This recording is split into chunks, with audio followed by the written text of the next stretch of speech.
In 1508, this piece, called the Sistine Chapel Ceiling, was painted by Michelangelo. It took him 4 years to paint, and he was paid 3,000 ducats, which is roughly $600,000 worth of gold today. It is regarded as one of the most renowned pieces of the High Renaissance era, and is still seen as one of the best artworks in history. In 2012, this piece by Mark Rothko, called Orange, Red, and Yellow, sold for $87 million at a New York auction. In 2019, this banana duct taped to a wall sold for $120,000 at the Art Basel Fair.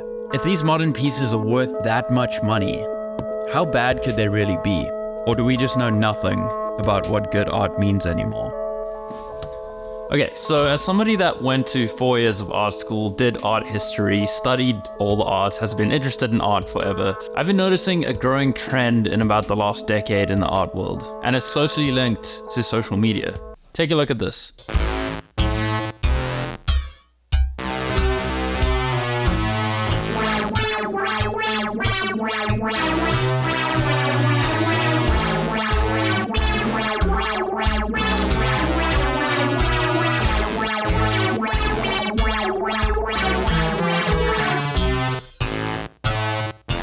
I've been seeing most of this work through the internet, through Instagram, where it almost seems that the more bad the art is, the more well it does. And I'm trying to find out why that's happening. Is this healthy for the art world? Does it lower the quality of all art out there? I'm on a mission to find out.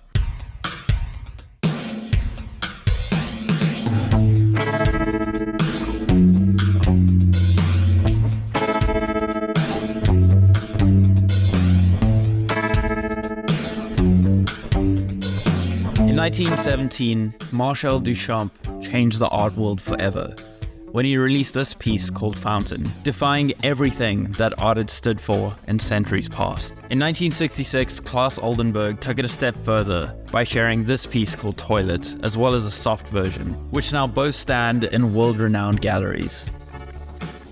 Okay, so as I said, I studied art for 4 years. I went to university for visual communication design, and one of the classes that I took in that degree was called Visual Studies, or basically the history of art, and it was all about studying the theory and the philosophy of art. I'm also someone that has done art their entire life. Some of the earliest memories I have is sitting on the floor and drawing pictures of dolphins and whales. Throughout my school career, I always took art as a subject, always trying to get better and better and better and improve my technical skill, to the point where in my final year of high school, I was doing some ultra realistic drawings, and I was so proud of that, and that's what I thought good art was. That led me to going to university, studying visual communication design, where I learned a little bit more about the art world, about the world of design, and my idea of art started to change a little bit.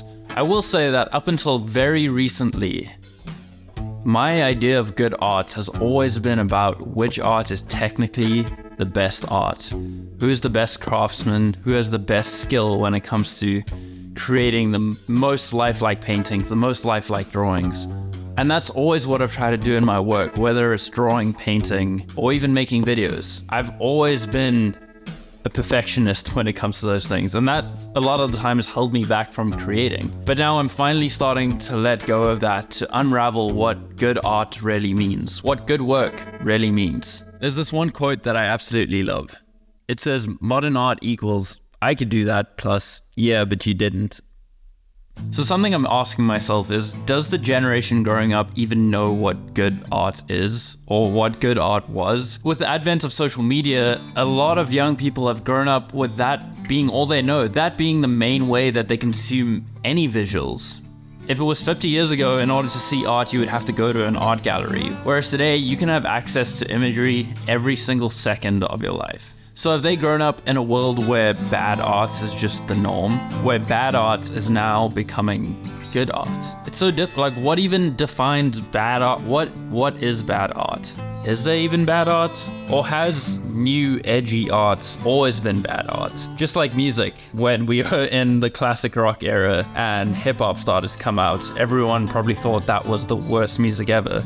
And now me growing up, I hear the music that younger people are listening to, and I'm like, what is this trash? So is the quality of things actually getting worse? Or is it just that things are evolving and changing? So just as I already mentioned with Marcel Duchamp, sharing his fountain sculpture.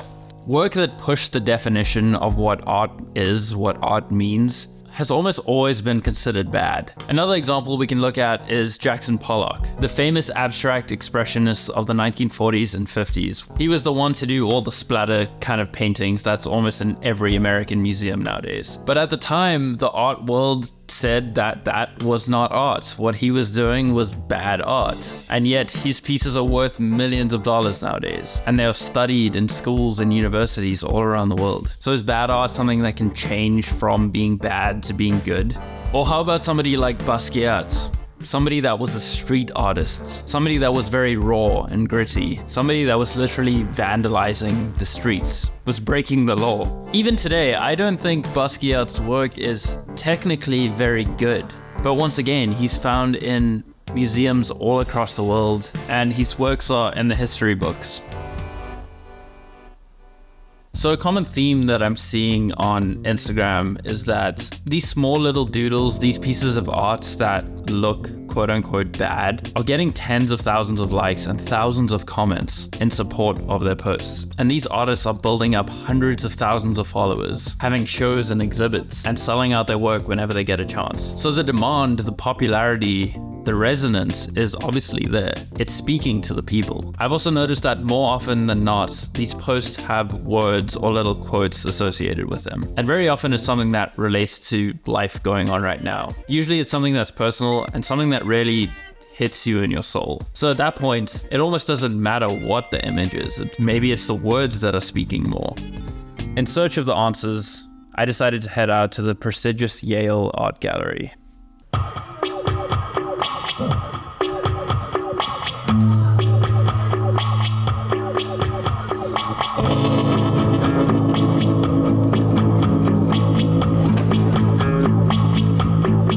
So when I arrived at the gallery, the first floor hosted a series of ancient African arts. And I quickly realized that the ancient art was relatively simple. And of course, it was limited to the types of tools and materials that they had to create those pieces. A lot of these pieces were also very useful, very practical. And a lot of the pieces themselves were tools used for other work or ceremonies. I'm sure in ancient times, the influence that they had was also very limited. They didn't have access to social media or even other parts of the world. The only influence that they had was what they saw around them and the stories that were told. As we moved through the centuries, I began to notice that the art became increasingly skilled and intricate, that these new pieces took years of mastery to create, and this was now considered good art. I feel like I'm in Hogwarts right now. This is crazy.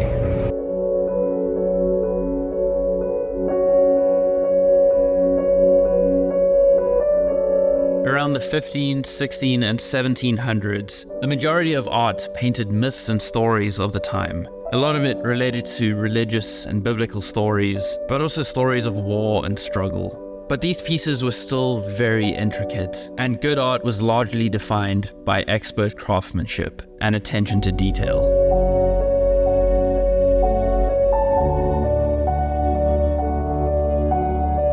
Around the 1800s, things started to take a noticeable shift, with artists like Cézanne, Monet, and Van Gogh starting to push the boundaries, using simplification and abstraction of form and color. They were still telling the stories and myths of their time, but doing it in a way that no one had ever seen before, representing the world in a light that no one had ever seen before.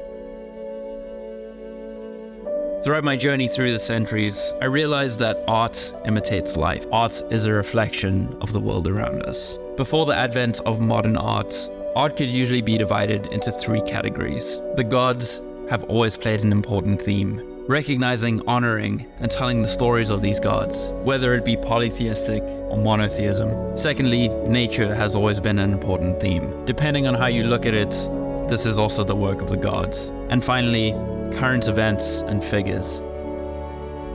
Even though these artists were starting to break the mold, the majority of good art was still very technical, and it was about telling stories of our time. Stories of kings and queens, and stories of war, like the American Revolution.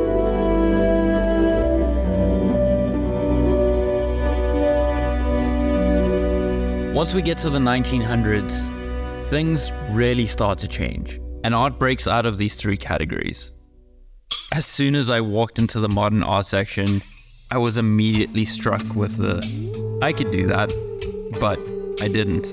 And that hit me so hard. To be in the presence of artworks that have sold for millions of dollars, and it looks like a 5-year-old painted them. So what was it about these pieces that got them into the museum? It was clear to see that with all the traditional pieces, time, effort, skill, and mastery went into these pieces. But with the modern art, it wasn't that clear. In the 1900s, realism goes out the window.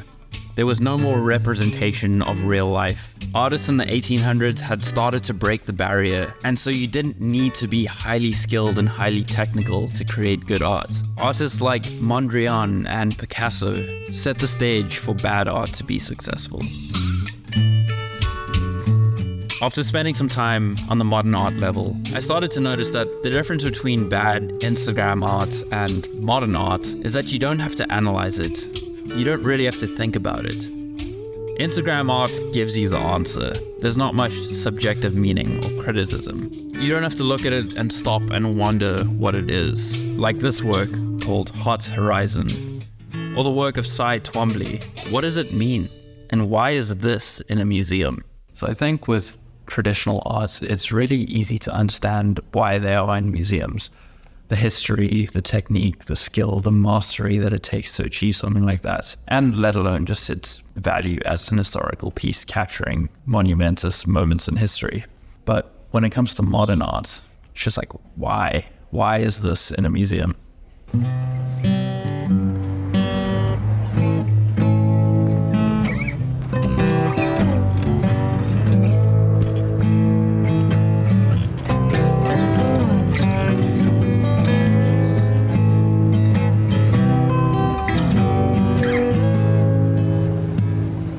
Okay, so let's try and break down what good art and bad art is when it comes to the Instagram art we see and great art that we see in museums. If we're looking at this quote-unquote bad art that looks like a 5-year-old drew it, is the difference between that and a Renaissance oil painting the effort? Is it the technical skill that makes a good piece of art? But that can't be the case because there's art that requires almost zero skill in museums as well. These pieces on Instagram are also receiving the engagement and the resonance not because of their technical ability. Is it about having the education and art degree? Is that what makes you a good artist, that you have studied this thing so therefore you are allowed to make bad art and justify it? If an average person painted a canvas red and put it in a gallery, would that be as good as somebody that has a PhD in art and has been practicing for 20 years? Again, I don't think this is the case because some of the people on Instagram probably have zero art education, but yet they are successful artists. So then maybe it's the connections to the art world. Some of these bad artists are having shows all around the world and selling out their work. So maybe it's the price of the work that defines how good an art piece is. But this also doesn't make sense when a banana taped to a wall has sold for more than some Renaissance pieces. So then maybe it's about being in a gallery or being in an art show or having an event that makes you an artist. Having your work on display in an institution. Maybe it's the institution that makes your artwork good art. But again, these artists posting digital pieces on Instagram isn't necessarily an institution, but there's hundreds of thousands of people coming to look at their artwork in this digital gallery space and appreciating their work. So it can't be an institutional thing. So then maybe it's the honesty of the piece, the truth of the self-expression behind it.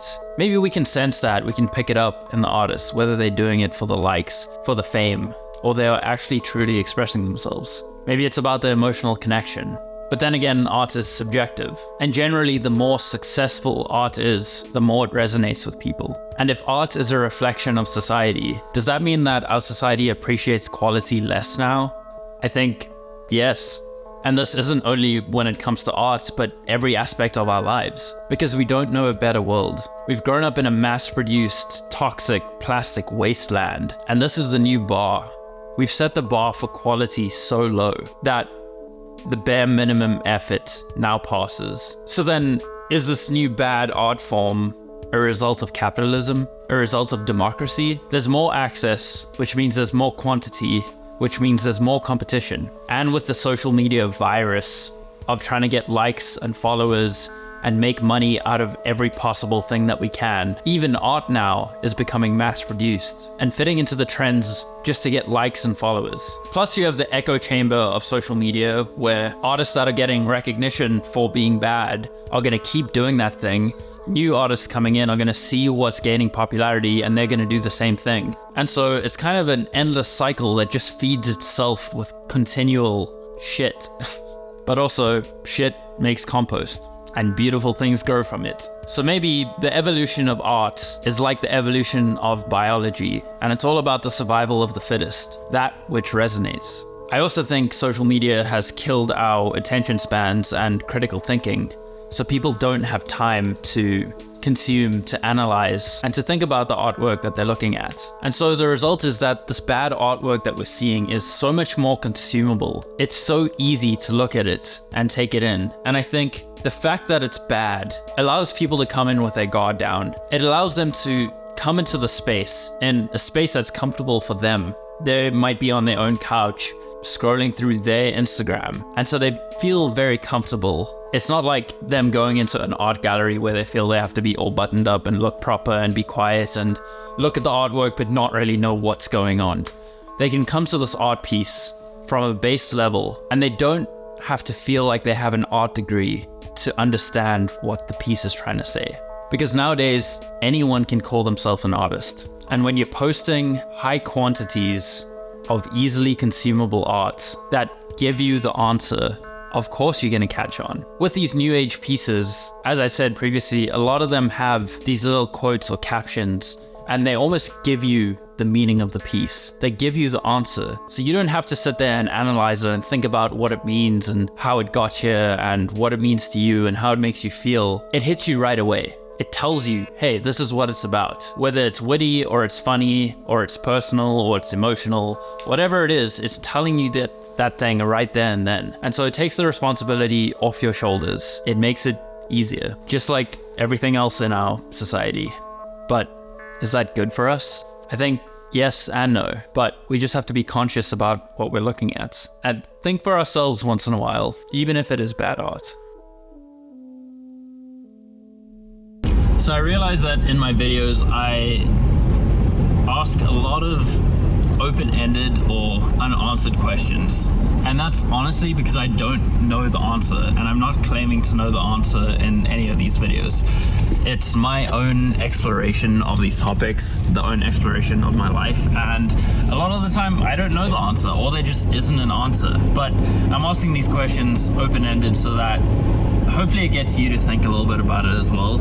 And if you do have an opinion on the questions that I'm asking, feel free to leave comments down below and let me know what you think, because I think having open conversation and open discord and hearing out other opinions that's different to your own is so important to a healthy community, a healthy society. So yeah, let me know all of your thoughts down in the comments.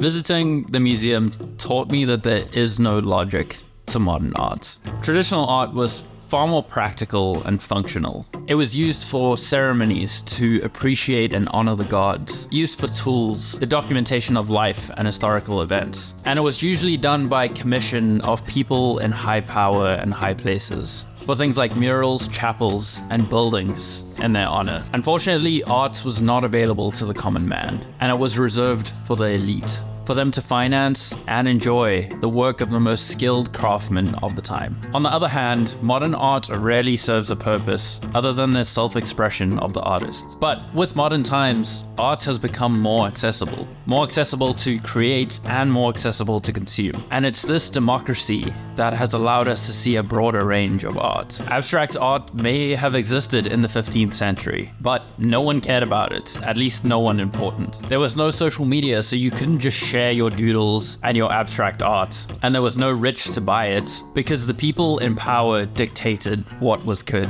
and what was bad. They were the gatekeepers. Just like we see in the music industry and SoundCloud becoming a thing, artists like Post Malone and Khalid might not have risen to the top if it weren't for these platforms, because there might have been 2 or 3 people that decided that their music wasn't good. The same goes for TV and YouTube, film and Vimeo, and art and Instagram. These platforms have allowed artists to have a voice, to skip the gatekeepers and reach the people directly. All in all, the museum taught me to be more careless, to not give a fuck, to take more risks and not worry what others think of my work, because somebody somewhere out there will resonate with it, somebody out there will love it, as well as somebody else will hate it. And maybe that's what makes good art and bad art. Art that says something, art that means something, art that makes somebody think.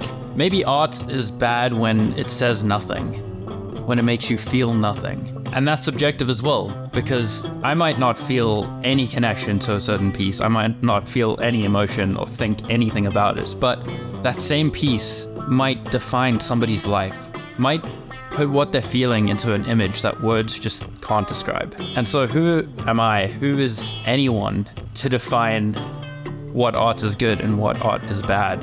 Obviously art is subjective, and with my formal education and training, I can look at a piece and say, well, that sucks technically. They didn't study any of the masters, they didn't learn any of the techniques, and their art doesn't say anything. But to an untrained eye, that piece could mean the world to them, and in their eyes, that is a masterpiece. So, inspired by this video, I decided to try some bad arts of my own. I bought myself a brand new sketchbook, some new markers. I had my trusty double micron pen with the 12 and 0.1. And I went to work, and at first I didn't really know what I was gonna draw. I didn't know how it was gonna turn out. But I put on Post Malone's new album and then started drawing the names of the songs within the time frame of the song. And just whatever came to me. And that was a really nice little challenge to not think about it too much, to not put any pressure on myself, but you just had the 2.5, 3, 4 minutes to draw this thing. It could be as bad as possible. There was no wrong way to make a mistake. So just letting go of that judgment, I was able to come up with like 15 different drawings over the course of an hour, and I had so much fun. And I think that's something that I've forgotten about, honestly, when it's come to creating, is just having fun and not caring what the results or the outcome is. I think with social media, with metrics, with likes, with followers, with money involved, you're always thinking about how you can make it better to make more money, to get more followers, to get more likes. And at the end of the day, that's not what art is about. And part of me had forgotten that. There's this one quote that I absolutely love by Carl Jung that says, "What did you do as a child that make the minutes pass like hours? Herein lies the key to your earthly pursuits." And for me, that was sitting on the floor and drawing for hours, making art without thinking about money or likes or followers. It was just a pure act of sitting down and creating something. After I kind of discovered this really quick drawn, no wrong answer style, I fell in love with it and I wanted to do it more and more. So then I put on a Mount Joy album and did the whole Mount Joy album. And now I think it's something that I'm gonna continue practicing as a new form of expression for myself, and not put too much pressure on it and just do it for fun. So if you want to see some more of those drawings, I have an Instagram account called Things by Dean, which you can go check it out. I'll probably just post one on there, like one a day, since I can sit down and do like 50 of them in an hour. So I'll have tons of work to post on there. And yeah, I'm excited to see where it takes me. Already my brain is just like, oh, how can I monetize this? How can I make it like a brand and like make t-shirts and hats and prints and all these kind of things? And I'm like, no, just relax, just do it for fun and just share and let people enjoy it. And that's all it needs to be. I don't need to make money off of this thing. I'm just here to have fun. Maybe one day I can make some money off of it. Maybe sell prints or something. I don't know. We'll see. But yeah, for now, I'm just gonna enjoy my bad art. And I hope that maybe it inspires you to make some bad art as well.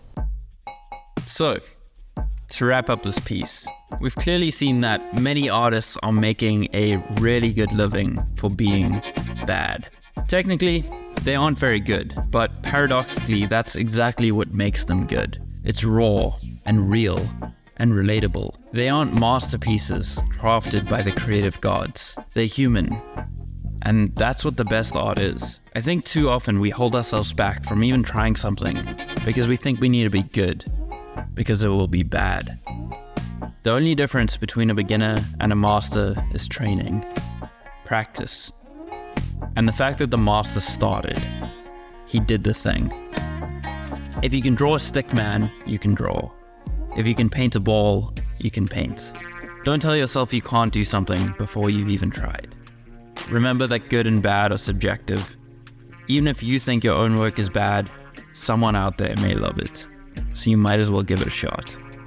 Remember that good and bad is subjective and is a story made up by us.